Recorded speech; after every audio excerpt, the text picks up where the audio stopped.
As we mentioned, it really looks like Mother Nature's kind of playing tricks on us with the weather. From warmer temperatures one day to snow the next.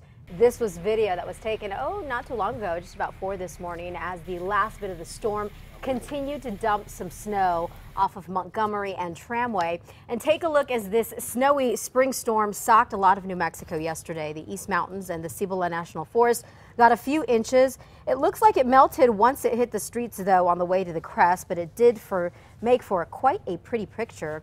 Albuquerque even got a dusting of snow yesterday in the Northeast Heights. It created some slick streets out there, even still this morning.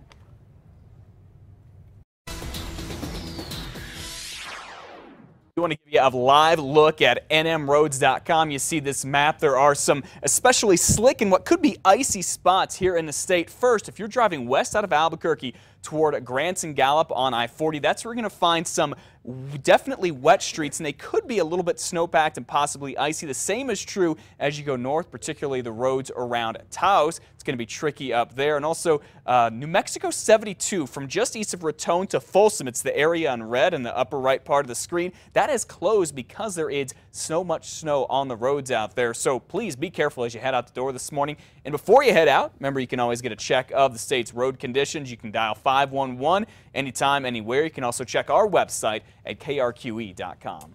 So the big question this morning, is there any more winter weather on the way, and when is it going to warm up again? Yeah, get back to spring. Get Mother Nature in the calendar to match up. Meteorologist John Smith is in for Kristen this morning. He's been tracking this storm since yesterday. Hey, John. Hi, Matt and Elizabeth. Don't worry, we will be back to your regularly scheduled springtime in about a day or so, but we will hold on to some winter weather throughout the day today in the form of some showers that we are seeing in the central part of the state, and we'll hold on to a few showers at least through the morning hours across parts of the state before things do start to clear out throughout the day. Here's a bigger look at the storm where you can see much of the widespread precip now into Texas, Oklahoma, and Kansas as well. We're left with just a little bit on the back end of this storm system, and as this storm system clears out, we will be left with some cooler air as well. Another cool day today, but it also will be a cold night. Hard freeze warnings in effect for the eastern part of the state. Freeze warnings in effect for the central part of the state, including Albuquerque for tonight, where temperatures will be right around the freezing mark, but things do start to warm up toward the end of the week. Well, the woman who admits she shot and killed her husband, an officer from Kirtland Air Force Base, is set to be in court this afternoon. Amy Herrera is supposed to talk about her case with her lawyers and the judge. She is charged with murder in the death of her husband, Major Mark Herrera. The two had a party at their home in the Heights last summer, and she says Mark was very drunk, got the gun, put it to his head, then made her pull the trigger. This is lapel cam video from police. Now, prosecutors disagree, and they say it was cold-blooded murder.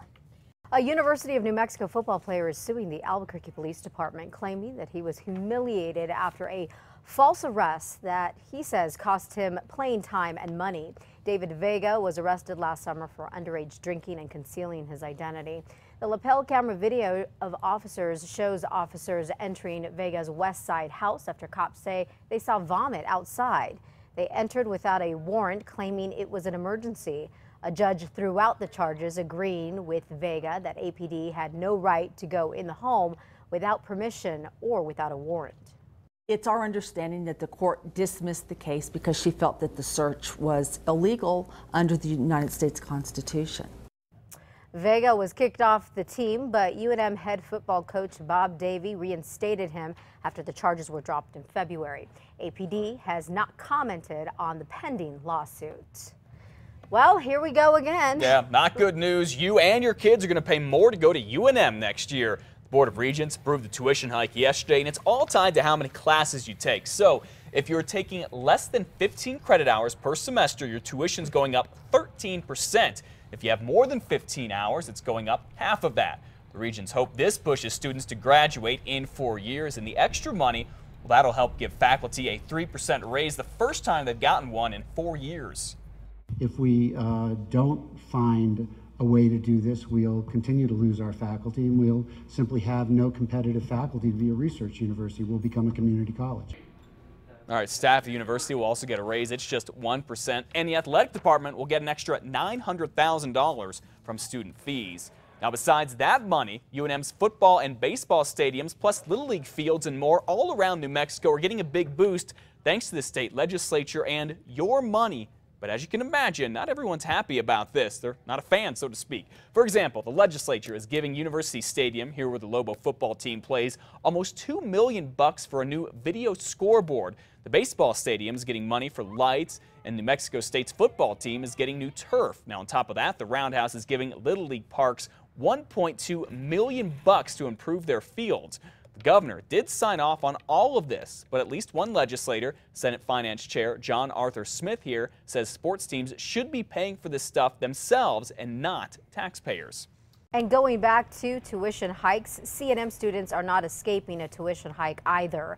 The C&M governing board passed a budget that also raises tuition and employee pay. Students carrying a full load of transferable courses will pay about $15 more each term. Faculty and staff will receive a 2% pay raise. Well, do you know someone who is an outstanding citizen and deserves to be recognized? Well, listen to this. Today is the last day to nominate that person for the Paradise Outstanding Citizens Award. Bernalillo County Commissioner Lonnie Talbert is creating it to honor someone who goes above and beyond when it comes to community service. That person has to live, work, or go to school in Commissioner Talbert's district, which is the northern part of the county, the far northeast Heights, Sandia Park, and Paradise Hills. To find out more, go to KRQE.com and look under News Links. Get out there and nominate someone. Still a lot of wonderful, great people out there. Yes, there are.